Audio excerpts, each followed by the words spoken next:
पृथ्वी के संसाधन समाप्त हो चुके थे। इस संकट से उबरने के लिए अंतरिक्ष यात्रियों और वैज्ञानिकों की एक टीम को नेपच्यून ग्रह पर भेजा गया। इस मिशन के कई साल बाद हम मेजर रॉय नामक एक अंतरिक्ष यात्री से मिलते हैं जो एक नए प्रयोग पर काम कर रहा है। उसे अपने अंतरिक्ष स्टेशन को ठीक करने में परेशानी हो रही थी क्योंकि अंतरिक्ष से अजीब ऊर्जा तरंगें पृथ्वी से टकरा रही थीं, जिससे कई लोग मारे जा रहे थे। इन्हीं तरंगों के कारण मेजर रॉय भी तेजी से पृथ्वी की ओर गिरने लगे। गुरुत्वाकर्षण ने उसे पृथ्वी पर तो पहुंचा दिया, लेकिन उसके सभी साथी अंतरिक्ष में खो गए या मर गए। वो अपनी टीम का अकेला जीवित सदस्य था।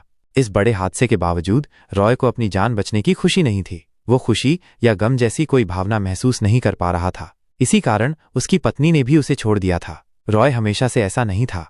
उसकी जिंदगी में हुए बड़े बदलावों ने उसे ऐसा बना दिया था। बचपन से ही रॉय अपने पिता के साथ बहुत जुड़ा हुआ था। उसके पिता दुनिया के महान अंतरिक्ष यात्री थे और कई साल पहले एक प्रयोग के लिए नेपच्यून गए थे, उसी परियोजना पर जिसका उल्लेख फिल्म की शुरुआत में किया गया था। नासा का रॉय के पिता की टीम से संपर्क बना रहता था। रॉय के पिता वहां के हालात और अपनी रिसर्च पृथ्वी तक पहुंचाते थे, लेकिन कुछ वर्षों बाद अचानक उनका संपर्क पृथ्वी से टूट गया। नासा ने कई सालों तक प्रयास करने के बाद भी जब उनके अंतरिक्ष स्टेशन का पता नहीं लगा पाई तो उन्होंने रॉय के पिता और उनकी पूरी टीम को मृत घोषित कर दिया। इस घटना के बाद रॉय की जिंदगी और भी खाली हो गई।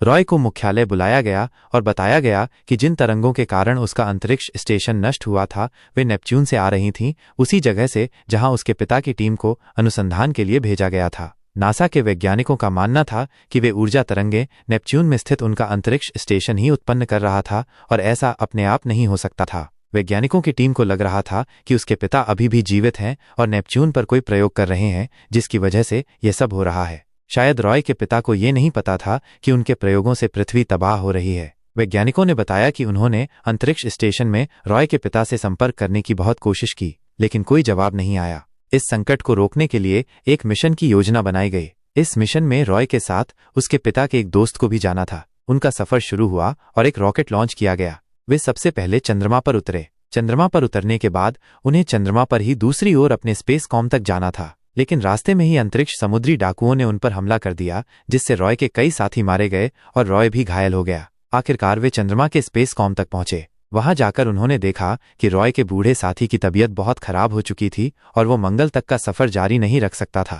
उसने खुद को वहीं रोक लिया और रॉय को एक गुप्त चिप और संदेश दिया। उसने बताया कि वे नेपच्यून रॉय के पिता को रोकने नहीं जा रहे थे, बल्कि एक गुप्त मिशन पर जा रहे थे जहां उन्हें रॉय के पिता के प्रयोग को नष्ट करना था, चाहे रॉय के पिता जीवित हों या नहीं। यह सुनकर रॉय को बहुत दुख हुआ, लेकिन उसने मिशन जारी रखा।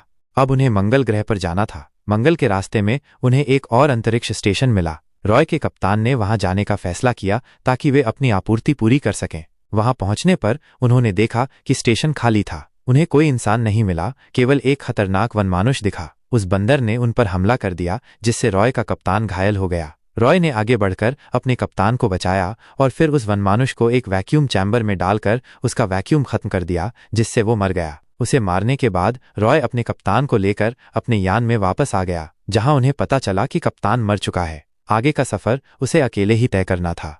लेकिन बड़ी समस्या तब हुई जब मंगल से आने वाली एक बड़ी ऊर्जा तरंग ने उनके अंतरिक्ष यान को घुमा दिया। इस मुश्किल घड़ी में भी रॉय ने हिम्मत नहीं हारी। उसे डर नहीं लगा और उसने अपने यान को संभालते हुए मंगल पर उतरवा लिया। वहां उतरते ही उसे एक संदेश के लिए स्क्रिप्ट दी गई ताकि वो अपने पिता के लिए रिकॉर्ड करे और मंगल से वो संदेश नेपच्यून भेज सके। दरअसल नेपच्यून से मंगल तक संपर्क हो पा रहा था, लेकिन पृथ्वी तक नहीं। रॉय की पहली रिकॉर्डिंग नेपच्यून भेजी गई, लेकिन उसके पिता का कोई जवाब नहीं आया। दूसरी बार रॉय बहुत भावुक होकर रिकॉर्डिंग करता है। स्क्रिप्ट के बजाय वो अपने दिल की बातें अपने पिता से कहता है और संदेश भेज देता है। हालांकि बाकी अंतरिक्ष यात्री इस संदेश को भेजने के खिलाफ थे, क्योंकि इसमें भावनाएं थीं और अंतरिक्ष यात्रियों के जीवन में भावनाओं की कोई जगह नहीं होती। स्क्रिप्ट वाला संदेश न बोलने के कारण रॉय को मिशन से निकाल दिया गया और उसे पृथ्वी पर वापस भेजने की तैयारी शुरू कर दी गई। इससे पहले कि रॉय पृथ्वी के लिए निकलता, उसके भावनात्मक संदेश के कारण उसके पिता का जवाब आ गया। रॉय अपने पिता की आवाज सुनना चाहता था,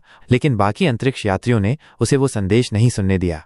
यहाँ रॉय मंगल ग्रह के अंतरिक्ष स्टेशन के निदेशक से मिलता है। उसने रॉय को पहली बार देखा था। वो उससे पूछती है कि क्या उसे उन तरंगों के बारे में पता है जो लगातार स्टेशन और पृथ्वी से टकरा रही हैं, और क्या वो जानता है कि उसकी वजह से उसके कई लोग मारे गए। रॉय जवाब नहीं देता और जब वो जाने वाला होता है तो निदेशक से पूछता है कि क्या वो जानती है कि उसके पिता के साथ क्या हुआ था। उसकी बात सुनकर रॉय रुक जाता है। निदेशक उसे उसके पिता का एक वीडियो दिखाती है जो उन्हें कई साल पहले मिला था। वीडियो में रॉय के पिता बता रहे थे कि उन्हें एक बड़े प्रोजेक्ट के लिए नेपच्यून भेजा गया था और उनकी रिसर्च अच्छी चल रही थी, लेकिन रॉय के पिता के बाकी साथी अकेले रहकर मानसिक रूप से कमजोर हो गए थे। उन्हें वहां की जिंदगी बेकार लगने लगी और उन्होंने पृथ्वी पर वापस जाने का फैसला किया। रॉय के पिता, जो कप्तान थे, इतने आगे आकर वापस नहीं जाना चाहते थे। सबकी मजबूरी थी उनकी बात मानना, लेकिन सबने उनके साथ बगावत की और पृथ्वी पर वापस जाने का फैसला किया। यह देखकर रॉय के पिता ने अंतरिक्ष यान के सभी जीवन समर्थन प्रणाली को निष्क्रिय कर दिया, जिससे उनके क्रायो के सभी सदस्य मारे गए। यह सुनकर रॉय सदमे में था, क्योंकि उसके पिता, जिसे दुनिया का सबसे बड़ा वैज्ञानिक और अंतरिक्ष यात्री माना जाता था, एक हत्यारा था। रॉय गुस्से में झुंझुलाने लगा। निदेशक ने बताया कि उसके माता पिता रॉय के पिता के क्रायो का हिस्सा थे। वे पहले मंगल पर आए, जहां उसका जन्म हुआ, और फिर नेपच्यून के लिए निकल गए। नेपच्यून से वापस आकर वे उसे लेना चाहते थे, लेकिन रॉय के पिता ने उन्हें मार दिया और वो उनसे दूर हो गई। निदेशक ने बताया कि रॉय के पिता का ये संदेश कई साल पहले पृथ्वी पर पहुंच चुका था, लेकिन पृथ्वी के लोग उसे खलनायक के रूप में पेश नहीं करना चाहते थे। इसीलिए उन्होंने ये नाटक किया कि सभी क्रू सदस्य मारे गए। अगर दुनिया को सच्चाई पता चल जाती तो कोई उन पर विश्वास नहीं करता, लेकिन नासा के लिए वो फायदेमंद था, क्योंकि वो उनकी रिसर्च पूरी कर रहे थे। वो आज भी अपनी रिसर्च और अजीब प्रयोगों पर काम कर रहे हैं, और उन्हीं के कारण ऊर्जा तरंगें उत्पन्न हो रही हैं जो मंगल और पृथ्वी को तबाह कर रही हैं। निदेशक ने बताया कि उसे इसलिए बुलाया गया है ताकि उसके माध्यम से उसके पिता से संपर्क किया जा सके और उनका ठिकाना पता करके उन्हें रोका जा सके। निदेशक ने यह भी बताया कि उन्होंने रॉय के पिता का ठिकाना पता कर लिया है और अब रॉय जिस यान से आया था उसी से 5 क्रू मेंबर नेपच्यून की ओर जा रहे हैं, लीमा यान के प्रोजेक्ट को नष्ट करने के लिए, यानी उसके पिता के प्रयोगों को तबाह करने के लिए। रॉय को अपने पिता से एक बार मिलना था। उसने निदेशक से मदद मांगी। निदेशक मान गई और कहा कि वो उसे केवल रॉकेट तक पहुंचा सकती है, आगे का सफर उसे खुद करना होगा। रॉय मान गया और निदेशक उसे एक सुरंग के माध्यम से रॉकेट लॉन्चर तक ले गई। रॉकेट लॉन्च होने ही वाला था, लेकिन रॉय तेजी से ऊपर चढ़ने लगा। लॉन्चिंग के ठीक समय पर रॉय ने यान का दरवाजा खोल दिया और अंदर आने की कोशिश की, जिससे यान में खतरे के अलार्म बजने लगे। जब क्रू मेंबर बाहर देखने गए तो उन्होंने रॉय को देखा। उन्होंने उसे बेहोश करने का फैसला किया, क्योंकि वो उनके मिशन को खराब कर सकता था। इस दौरान उन्होंने ध्यान नहीं दिया कि यान का दरवाजा अभी भी खुला है, जिससे अंदर का दबाव कम हो गया। उनके ऑक्सीजन टैंक फट गए और ऑक्सीजन की कमी से क्रू मेंबर मारे जाने लगे। रॉय अभी भी जीवित था, क्योंकि उसने स्पेस सूट पहना हुआ था। उसने यान का दरवाजा बंद किया और कंट्रोल डेक की ओर चला गया। वहां जाकर उसने पृथ्वी पर यान में हुई सारी घटना बताई और नेपच्यून के लिए रवाना हो गया।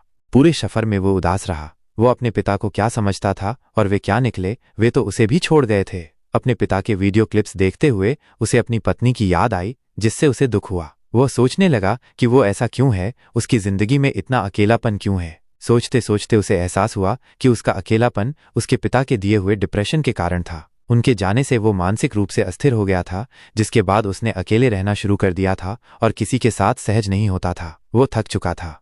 कुछ समय बाद दिखाया गया कि रॉय आखिरकार लीमा अंतरिक्ष स्टेशन नेपच्यून पहुंच गया था। वहां पहुंचते ही उसके रोंगटे खड़े हो गए, क्योंकि स्टेशन खाली था और मरे हुए अंतरिक्ष यात्रियों के शव तैर रहे थे।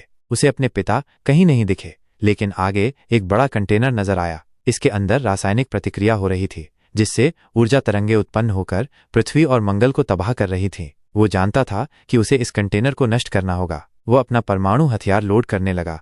तभी उसके पिता उसके पास आ गए। वे ऊपर खड़े थे और उन्होंने रॉय को पहचान लिया। उन्होंने पूछा, रॉय, क्या तुम हो वहां? रॉय इतने सालों बाद अपने पिता को देखकर भावुक हो गया और अनचाहे ही पूछ बैठा, कैसे हो डैड? उसके पिता ने जवाब दिया, थका हुआ हूं। कई सालों से इन ऊर्जा तरंगों को नियंत्रित करने की कोशिश कर रहा हूं। यह सुनकर रॉय हैरान हो गया, क्योंकि उसे बताया गया था कि उसके पिता जानबूझकर यह सब कर रहे हैं। उसने अपने पिता से सच्चाई पूछी तो उन्होंने कहानी बताना शुरू किया कि जब उनके सभी क्रू मेंबर जाने लगे तो स्टेशन भी तबाह होने वाला था। उनके यान में एक एंटी मैटर था जो अंतरिक्ष की दूसरी ऊर्जा को आकर्षित करने लगा और फिर उससे बड़ी ऊर्जा तरंगें निकलने लगीं।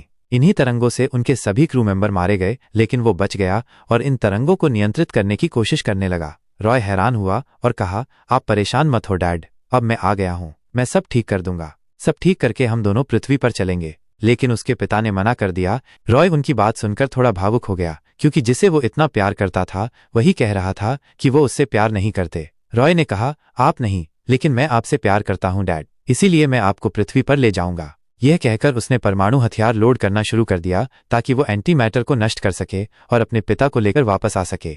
हथियार लोड करने के बाद उसने अपने पिता को स्पेस सूट पहनाया और स्टेशन से बाहर निकलने की तैयारी करने लगा। लेकिन उसके पिता ने कहा, नहीं रॉय, मुझे पृथ्वी पर नहीं जाना। प्लीज मुझे छोड़ दो, मुझे यहीं रहना है। रॉय, वो मेरी दुनिया नहीं है, प्लीज तुम भी मुझे माफ कर दो, क्योंकि मैं तुम्हें वो प्यार नहीं दे सका जो मुझे देना चाहिए था, और आज भी मैं तुम्हारा साथ छोड़ रहा हूँ। ये कहकर उन्होंने अपने बेटे का हाथ छुड़वा लिया और दूर हो गए। रॉय ने अपने पिता को आखिरी अलविदा कहा और उनकी रस्सी छोड़ दी। रॉय ने थ्रस्टर की मदद से खुद को खींचते हुए अपने यान तक वापस पहुंचाया। यान में बैठने के बाद उसने देखा कि उसके पिता नेपच्यून की कक्षा में पहुंच चुके थे। आखिरी बार अपने पिता को देखने के बाद उसने अपना यान चालू किया। वो अपना सफर जारी रखने ही वाला था कि उसे पता चला कि उसके यान में ईंधन बहुत कम है और इतने कम ईंधन से वो पृथ्वी तक नहीं पहुंच सकता था। ये देखकर उसे अफसोस हुआ और उसे लगा कि वो भी अपने पिता की तरह यहीं अंतरिक्ष में रह जाएगा। लेकिन तभी दिखाया गया कि रॉय ने जो बम लगाया था वो फट गया। उसके फटने से एक बड़ी ऊर्जा तरंग निकली